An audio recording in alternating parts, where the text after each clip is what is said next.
if I have time.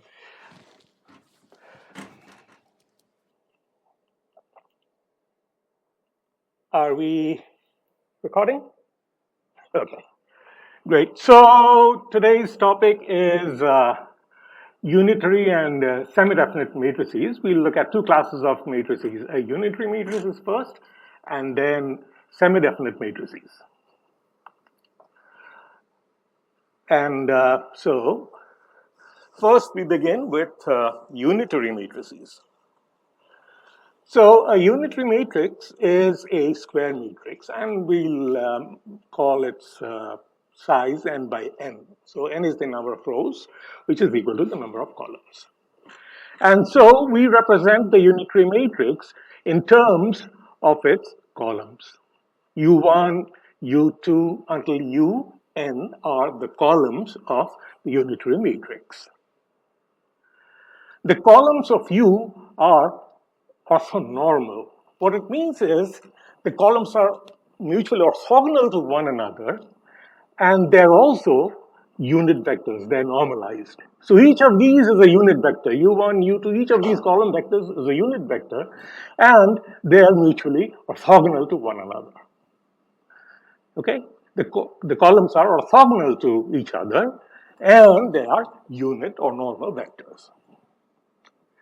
In other words, Ui star transpose Uj equals 0 when I is not equal to j. When I and j are different, that means when Ui and Uj, we are looking at the ith and the jth, two different columns of U, uppercase U, then their inner product is 0.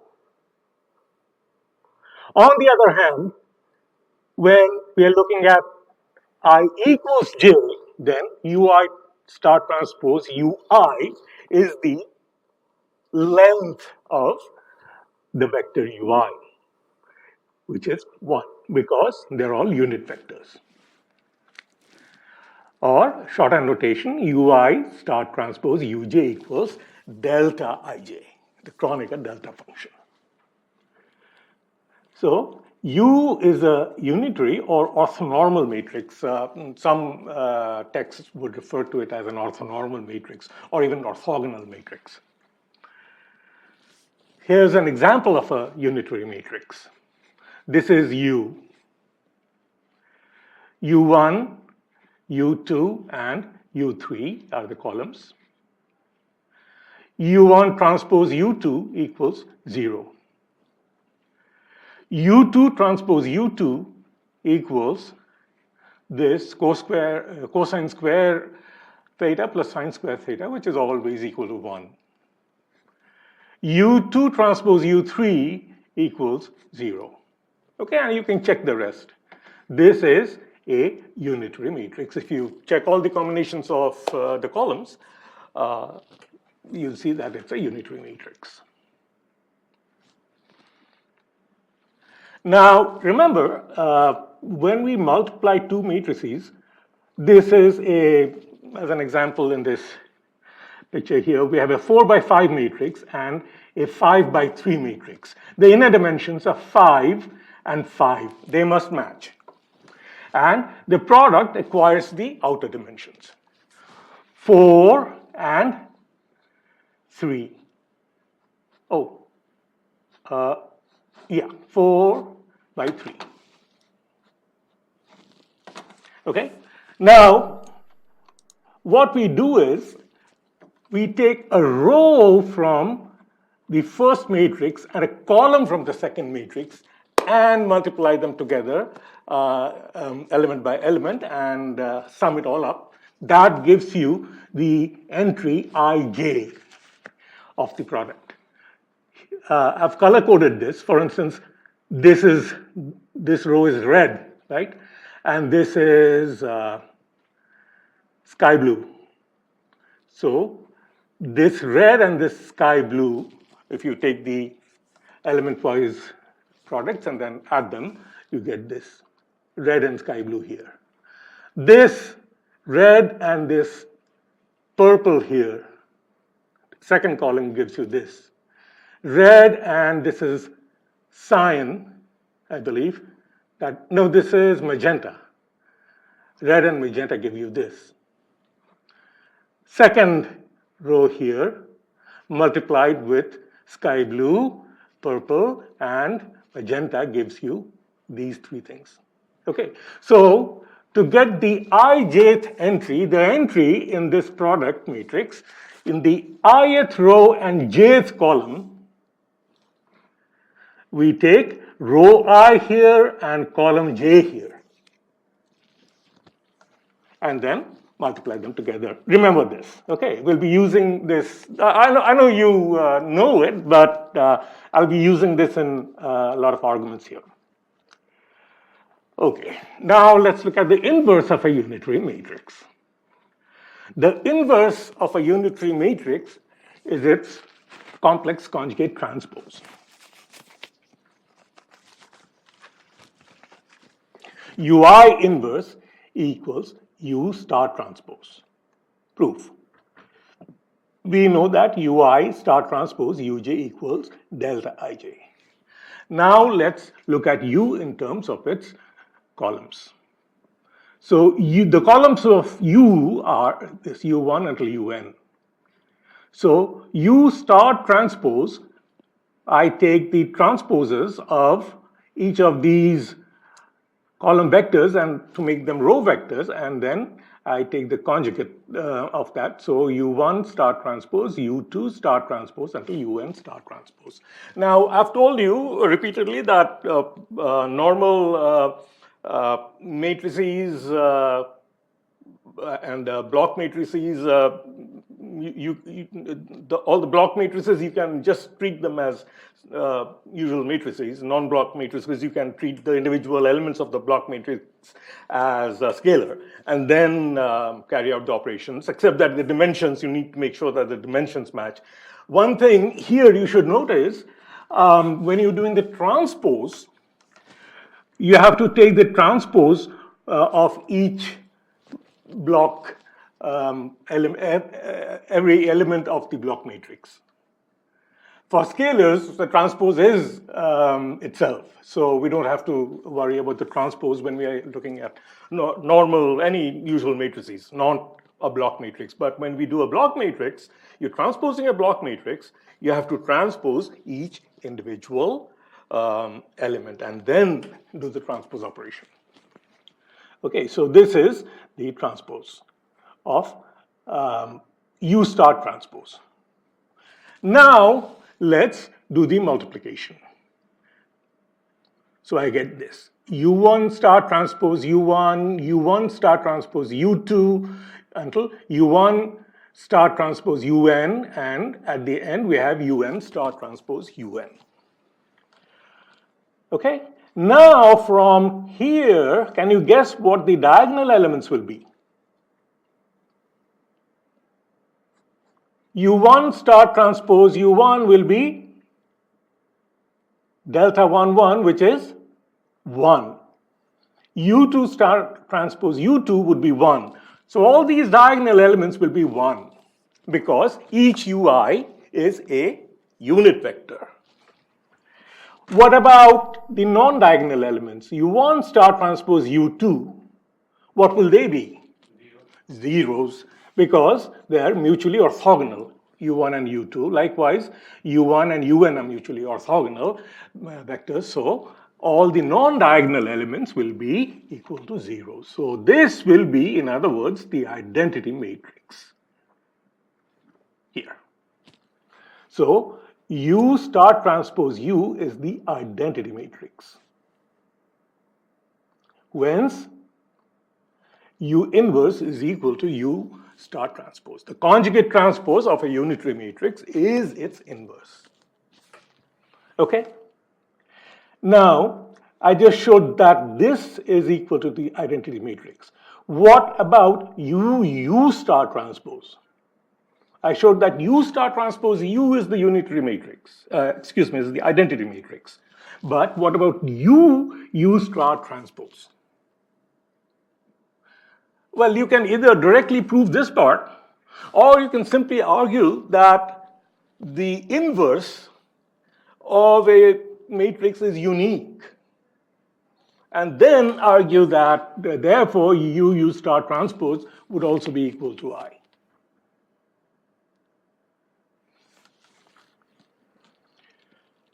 Okay. The rows of a unitary matrix are orthonormal. Okay. So this is, I'm now representing U in terms of its rows. Now, to make it explicitly clear that these are row vectors, I use this transpose here. So V1 transpose is a row vector. By default, V1 is a column vector. So V1 transpose, V2 transpose until Vn transpose. So these are the rows of the unitary matrix U. So U star transpose is equal to, I take the star transposes of each of these elements, rows, and I get V1 transpose is V1, and then I take the star of it, the complex conjugate. So V1 complex conjugate, V2 complex conjugate until Vn complex conjugate. And then I do the multiplication. We know that UU star transpose equal to I. Whence this is equal to I. Whence now I do the multiplication on the left-hand side. This is equal to I. Each of the diagonal elements is a VI transpose VI conjugate. Okay, so the diagonal elements are 1. And the non-diagonal elements are all zeros. Because we know that this is the U star transpose equals I. Whence we get VI transpose Vj star equals delta Ij. That proves that the rows of the unitary matrix are orthonormal. In other words, the transpose of a unitary matrix is also a unitary matrix. That's another way of interpreting this lemma.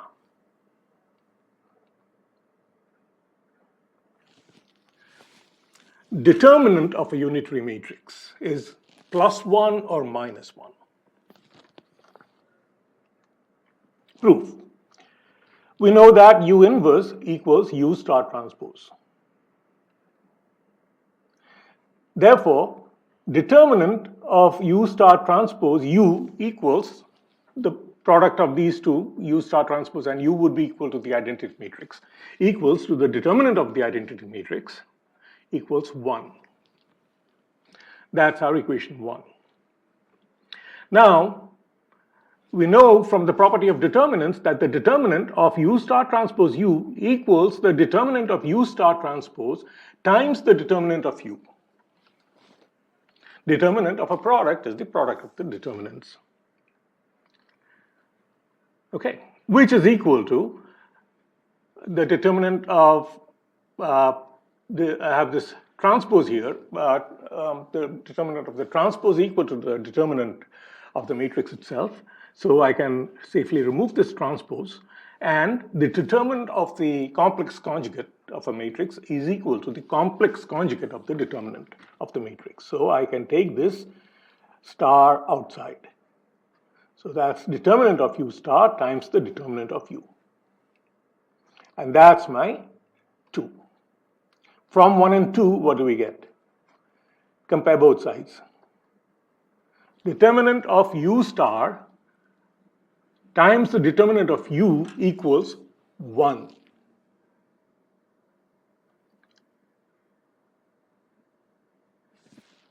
Whence absolute value of the determinant of U is equal to 1.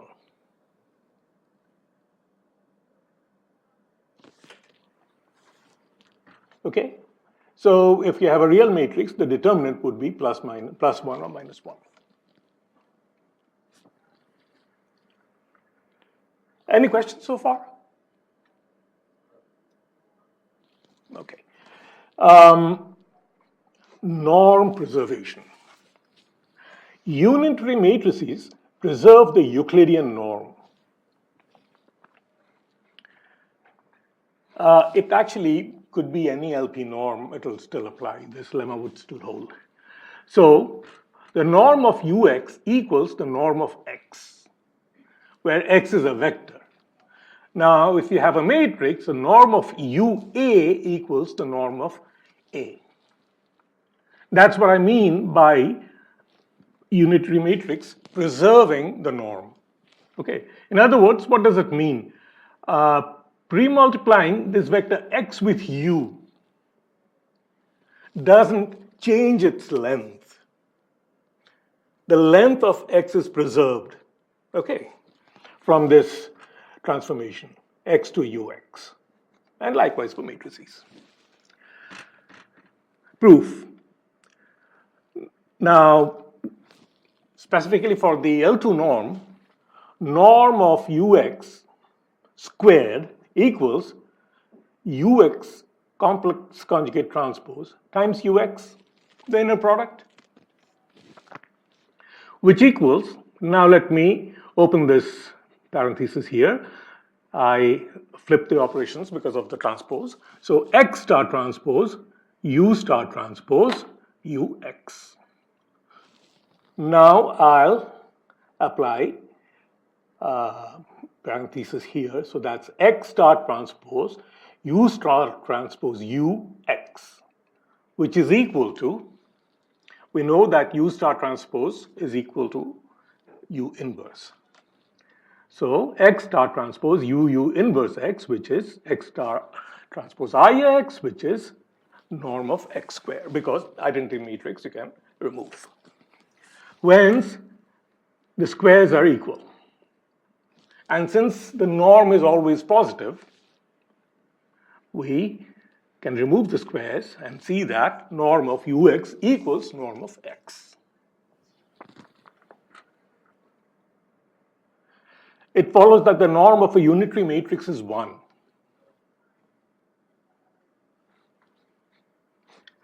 Okay, because by definition, the norm of the unitary matrix equals maximum with respect to x of norm of ux divided by norm of x. We adjust x till this ratio is maximized, and that's 1.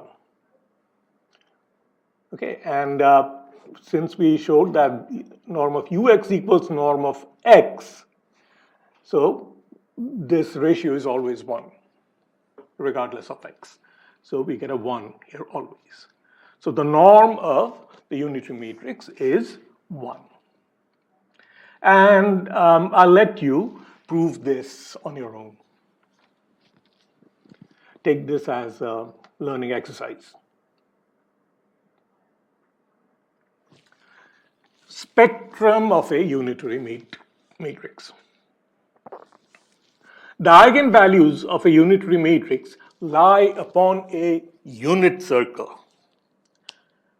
Okay, so if you take the xy plane, all the eigenvectors will be on a unit circle. It could be 1 over square root 2 plus minus j divided by square root of 2, or it could be j, or it could be negative 1 or 1. Okay, but the absolute value of the eigenvalues would be always equal to 1. They are a unit distance away from the origin. Proof. So let's consider U to be a unitary matrix, and let lambda V be an eigenpair. And the length of V, the norm of V is 1. It's a unit vector. Now, uv equals lambda v by definition of an eigenpair. And so I'm taking the norms on both sides. And on the right-hand side, I take the lambda outside. And so when I take it outside, I have to take the absolute value. And then norm of v. So norm of uv equals absolute value of lambda times the norm of v.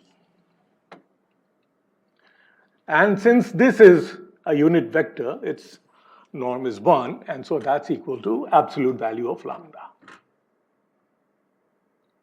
Now, we also know from one of the previous lemma that the norm is preserved, right? So U preserves the Euclidean norm when uv equals v, right?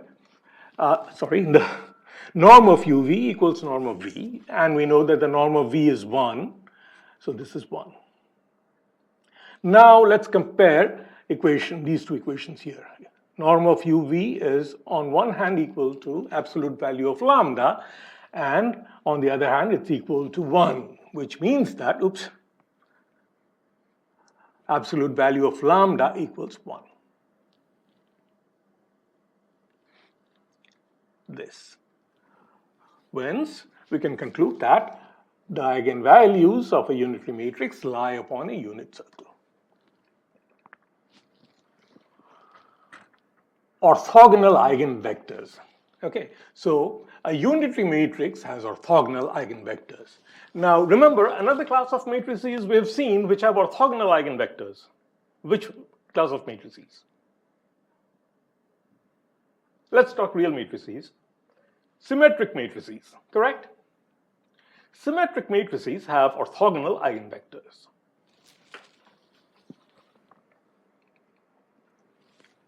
Okay, and so I'll leave this proof. The proof is practically identical to the earlier proof that we've seen for symmetric matrices.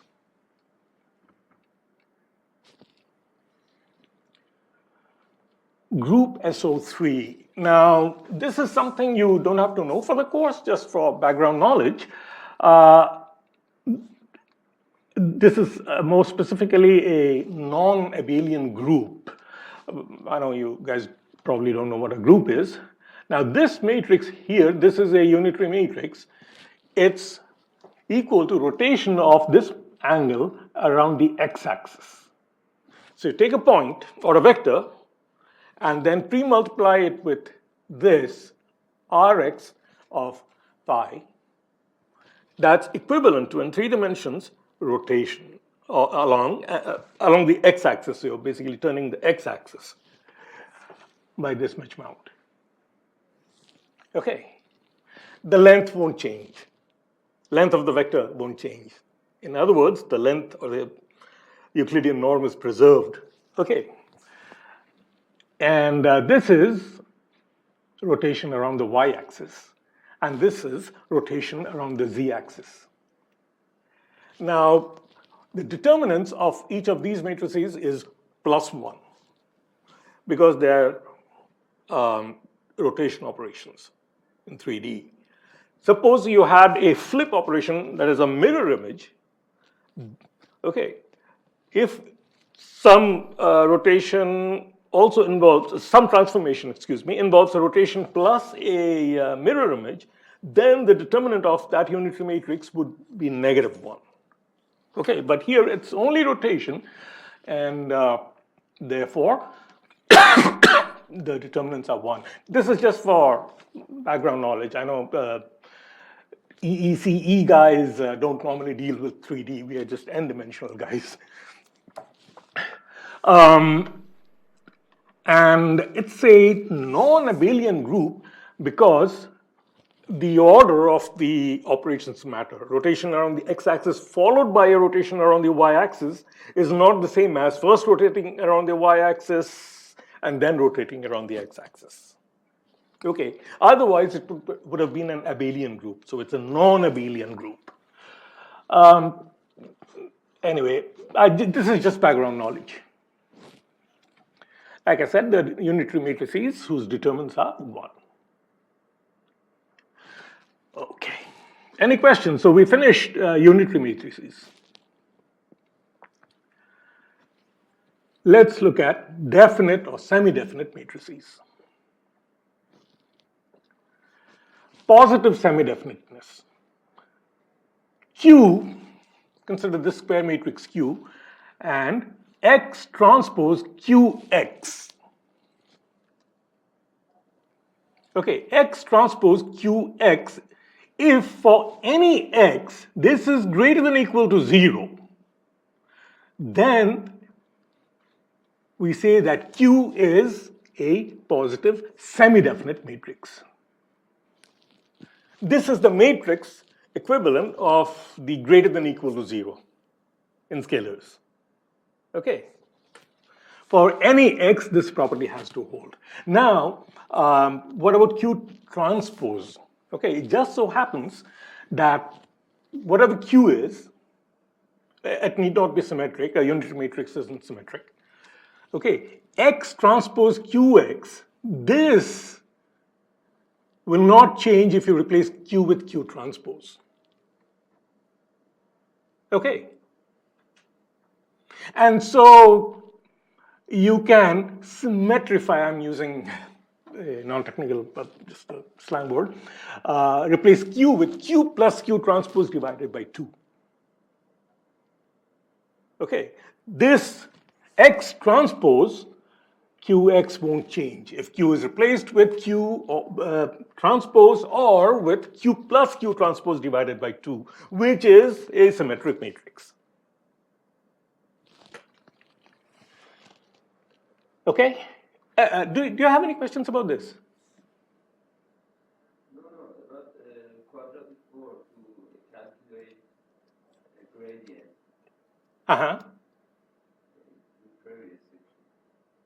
Okay, your question is different. Okay, I'll try to answer it right after. Yeah, I can ask you after that. Yeah. Okay, positive definiteness. So this is like saying Q is greater than or equal to 0. Positive definite matrix. X, well, when X is 0, obviously this product will be equal to 0. So we leave out the case where X is a 0 vector.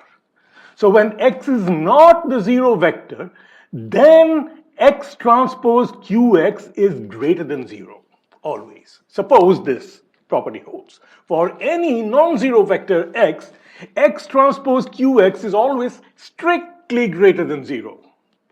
Then we say that Q is positive definite, not semi-definite anymore, it's positive definite. That's the matrix equivalent of saying that Q is greater than, strictly greater than 0. Negative definite is analogous, so X transpose QX, for any X, if this X transpose QX is less than or equal to 0, then Q is negative semi-definite. That's the same as negative of Q being positive semi-definite.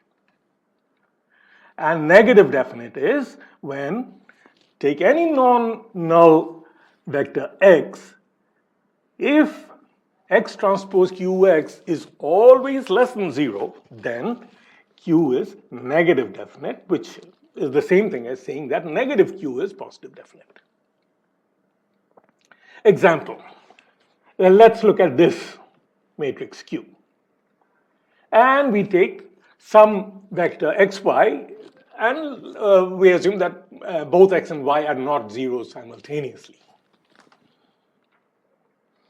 X transpose QX is this, which is, after you do the matrix multiplication and simplify, you get this 3x squared plus x minus y squared. Okay, and this is always greater than or equal to 0. No, this is always greater than 0. The only case where it's equal to 0 is when x and y are both zeros. Right? And we exclude that case here. So what can you say about Q? Q is positive definite.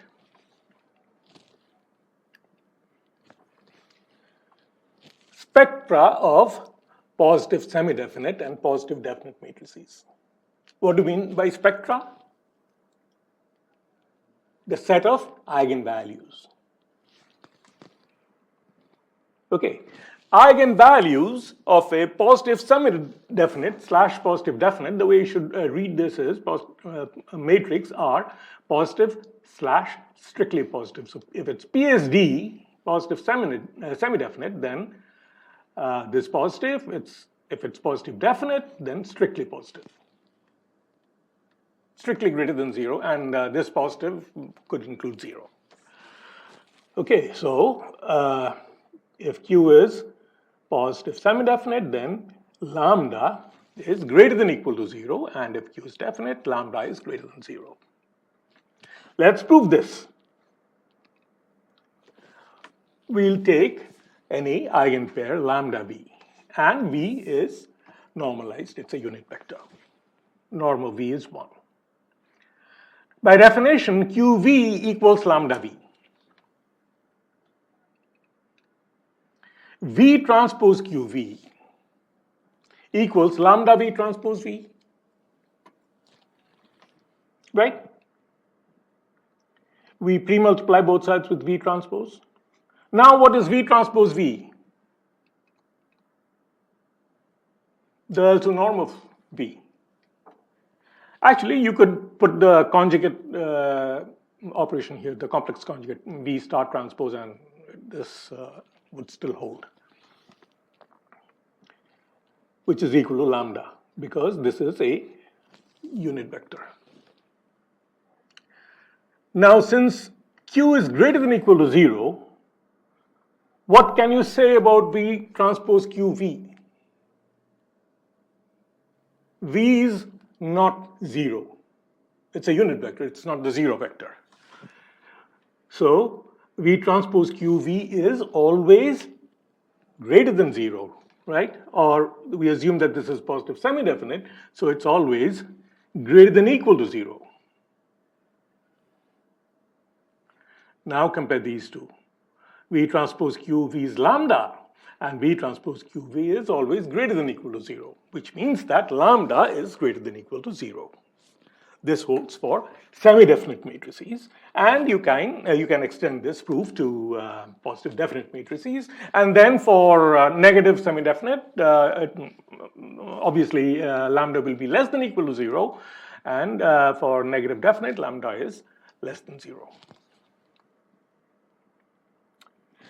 Matrix exponential. We will not be dealing so much with matrix exponential in this course, but it's still good to know. You all know the Taylor series expansion for a scalar. It's the same series, but A is a square matrix, so you can have A square, A cube, A to the any number, right? And so this is basically the Taylor series expansion of the exponential series for matrix A. E to the power of A is this.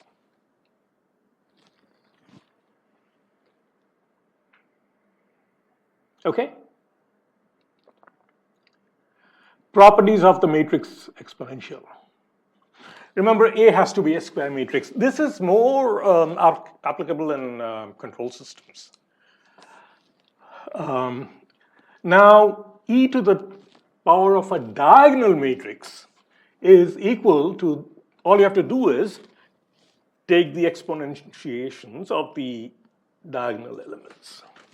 Like, for instance, this is some matrix A. This is lambda. Anyway, it's a diagonal matrix. And so e to the power of lambda is, all we do is take the exponentials of the diagonal elements. Another property, e to the A inverse is always e to the negative A. Okay, e to the A is non-singular. Always. Okay, for instance, let's say you had a singular matrix. Let's say I replace this 2 with a 0. This would become a singular matrix, right? 0, 0, 0, negative 3. But e to the 0 is 1. So this would still be non-singular. The exponential of the singular matrix would be non-singular. So e to the A is always non-singular, even if A were a singular matrix. So its inverse exists, and it's equal to e to the power of negative A. Now this is something interesting. e to the power of a plus b is not equal to e to the power of a times the e to the power of b, unless ab equals ba. If this condition holds, by the way, we say that the matrices a and b commute. ab equals ba. But it's not always true, right? We have to preserve the order of multiplication when we're multiplying matrices. Now, why is this the case? Because it's not necessary that e to the a, e to the power of b will be equal to e to the power of b times e to the power of a. It won't be the case, right? Because e to the power of a and e to the power of b are matrices, right? So we must preserve the order of operations. Now, what if here I replace ab with b plus a? E to the power of a plus b is equal to e to the power of b plus a, right? Then I could have written that, so this is also equal to e to the power of b to the power of a, right? So, but that's wrong because e to the a times e to the power of b is not necessarily e to the power of b times e to the power of a, right? So, this is an important diversion from scalar exponentials. Okay. And it holds only when the matrices A and B commute. Determinant of e to the a equals e to the trace of a. What's the determinant of this matrix here?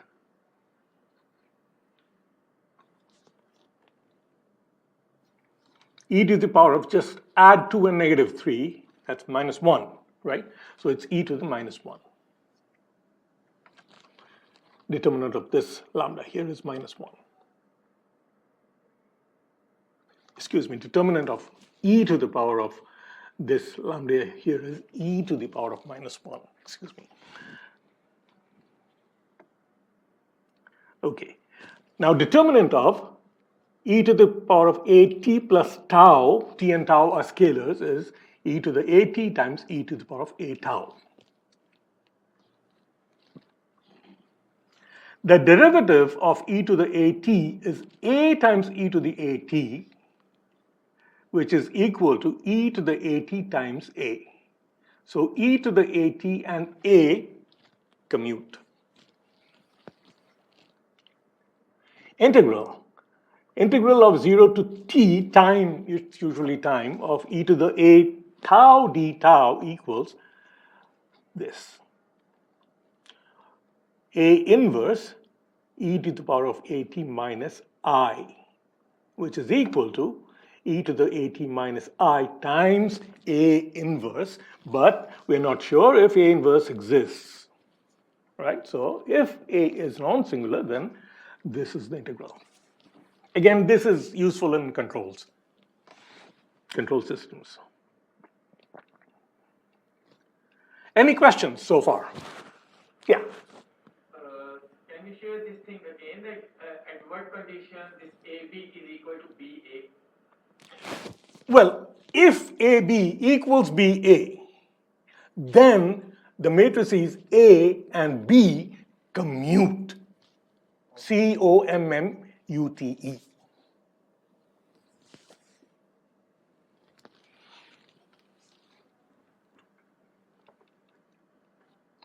So just review, quick review. If you have any questions, we can go back.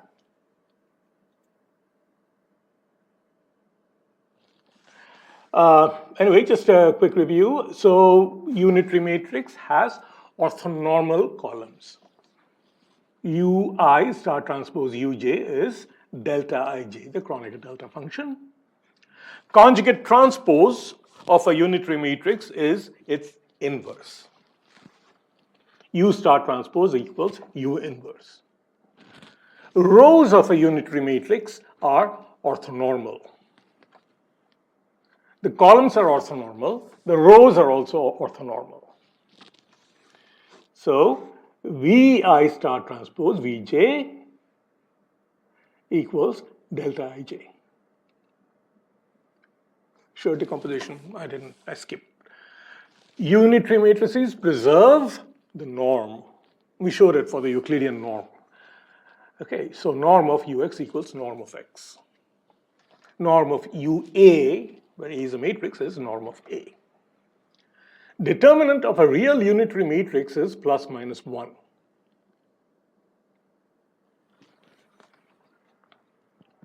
Plus or minus 1. Absolute value of the eigenvalues of a unitary matrix are 1. So if lambda is an eigenvalue of this unitary matrix U, then absolute value of lambda is 1. In other words, lambda is on a unit circle. And we saw this is positive semi-definite matrices. So Q is positive semi-definite if and only if x transpose Qx is always greater than or equal to 0. And positive definite if for any non-null x, x transpose Qx is always strictly greater than 0. Negative semi-definite if negative Q is positive semi-definite.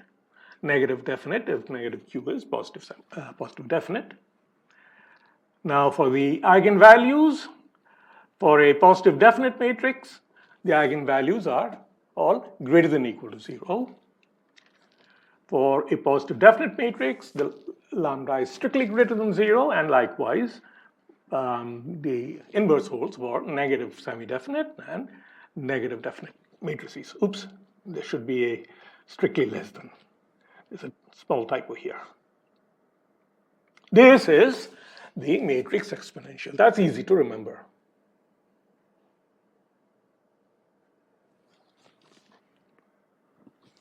Any questions?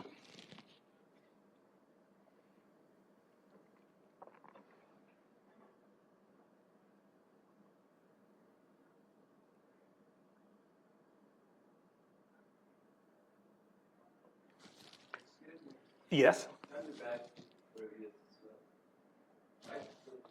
Yeah. So what was your question? Let me turn on the lights.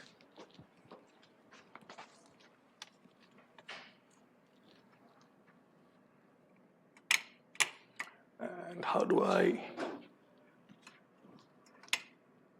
No, not this one.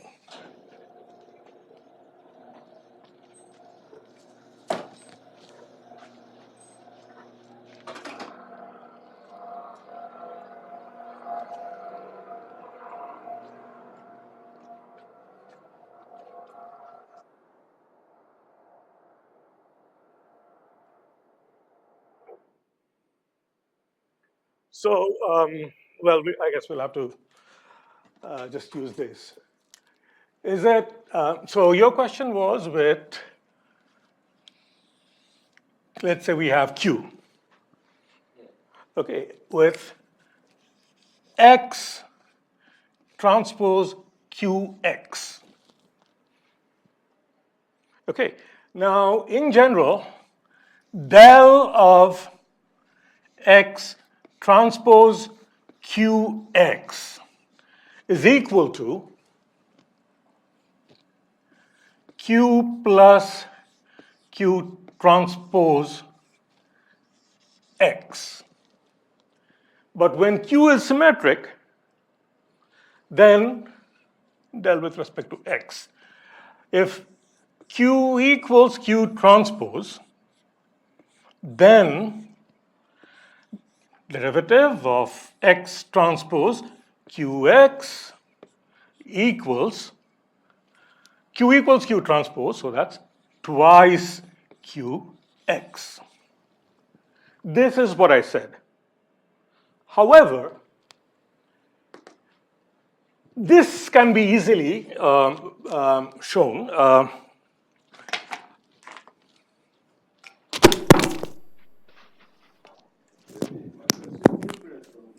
Oh. For example, I have a fx by x1 and x2, and I'm going to convert it to form of q and p to gain the gradient or Hessian.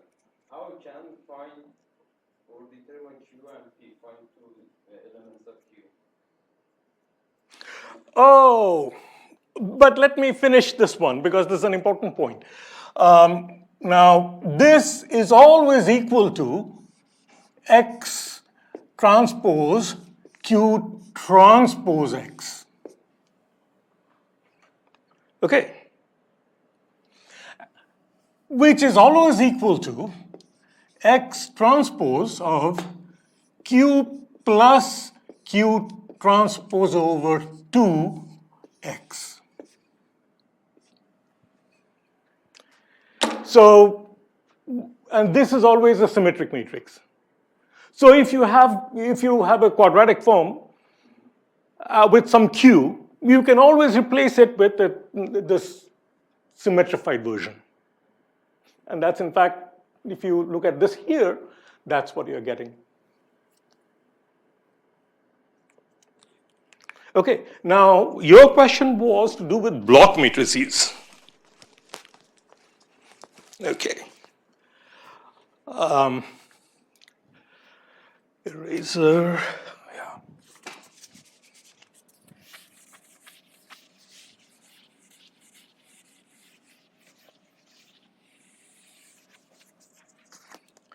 So, just name a block matrix.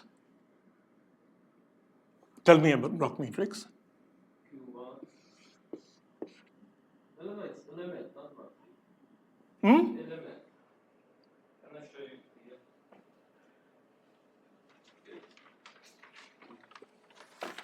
This is my question. You say, for example, to find the gradient of fx. Fx is a function, and we can use this formulation in the previous section, okay? Yeah. And this is my fx. This is an example. You said before. And I'm going to convert this fx to this form.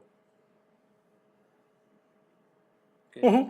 And I'm going to determine the find Q and P matrix. Yeah. This is Q. This is one element, two. How can Oh, determine? You know, by multiplying the. just algebraic manipulations. Yeah. So what he's saying is, so you have, so it's not even a block matrix. So you have some matrix and xy, correct? xy transpose, which is this, times the matrix Q times xy. You're getting some quadratic. S square plus 3xy plus y square. Suppose you're getting. Okay. It's just simple algebra. He's asking how do you convert it to, or you have something like this and you want to convert it to I'm going to find the Q and P. Q element. P is easy. We can find the P, but Q is hard. Yeah, plus let's say twice x plus y, Okay. right? Yes. Well, so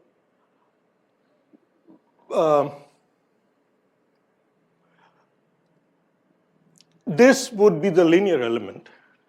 We can find P by this element. P1 is 2 and P2 is 1, yeah. Because x transpose qx, or, well, let z be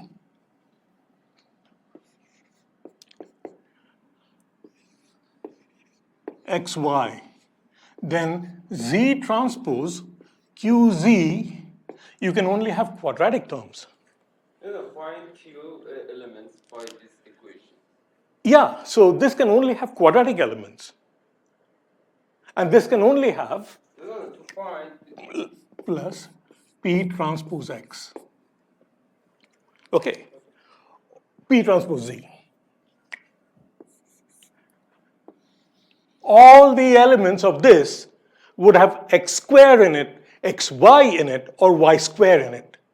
It will never contain only an x or only a y. And all of these will contain an x or a y. It cannot contain, this linear term cannot contain x square, xy, or y square. So this would be equal to this. You know, And this will be equal to this. Q is equal to 2 by 2 matrix. Q is 2 by 2 matrix. Uh-huh. And we can find Q1 and Q4 by this equation, by these three elements. But to find the Q2 and Q3, Q have to be symmetric. You can make it symmetric. Should be, because Yeah. Like I said, if it's not symmetric, then we have the quadratic form will be the same. for example, by expanding Q and multiplying Q2 plus Q3, 3 will be 3 just, and we couldn't solve it. Find the Q2 and Q3 by these numbers. Can I write here? Well, sure. But did you understand what I'm trying to say? Z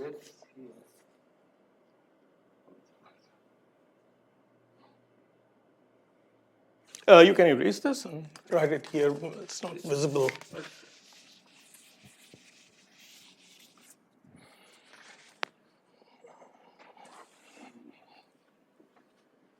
X1, X2. I expand Q, Q1.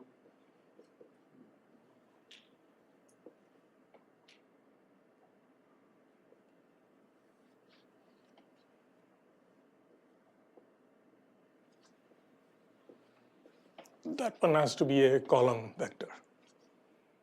Column vector. Yeah. Anyway, go ahead.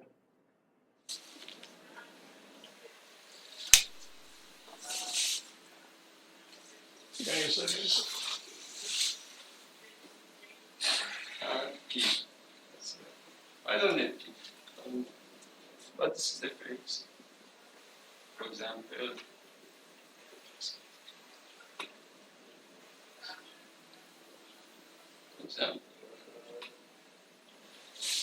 I'm going to find the quadratic form of fx. So the mod.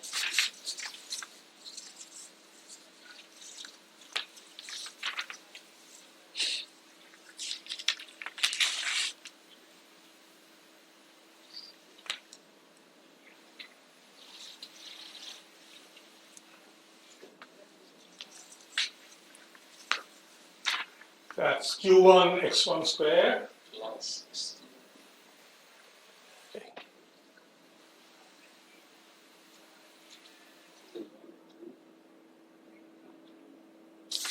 So big one.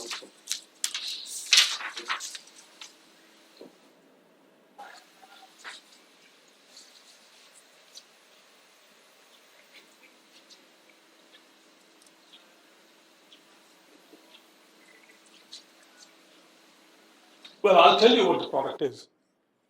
This is q1 x1 squared plus q2 plus q3 x1 x2 plus q4 x2 squared.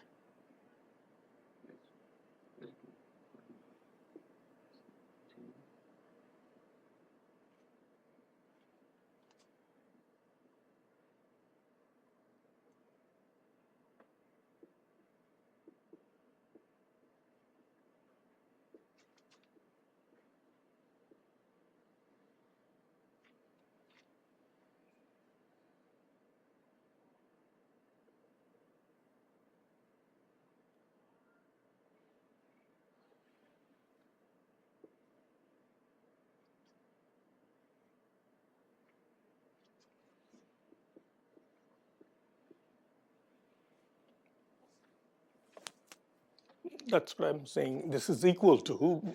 Okay. So we're comparing. Well, I'll write it here so that it's visible to everyone.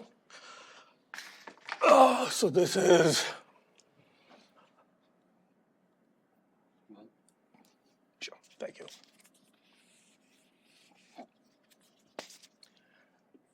I'll use x and y. Okay. So x transpose is this x, y, q11, q12, q Q21, Q22, xy equals Q11 x1 square plus Q12 plus Q21 x1, this is x square, sorry, x square, this is x y plus Q22 Yes, exact. y square. And so you get numerical values, right? Okay, but comparing x square and this, we can find Q11, okay? Yeah. Q11 equal to 1. And comparing y to 3 is 3. And Q12 plus Q21 equals, to, oh, actually, this is 1, yeah, this is 1. This is and this is 3. 3. So, to find this element, Well, like that's what I said. the Q should X transpose QX. X transpose QX is the same as X transpose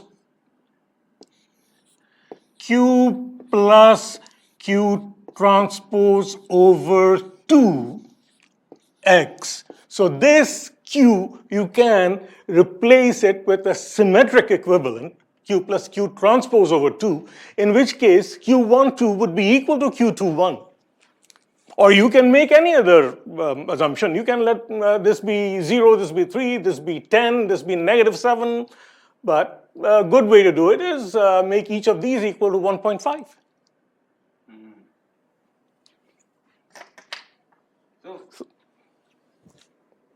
So for solve the problem, I mean Q have to be symmetric to find this element. No, you can assume that Q is symmetric.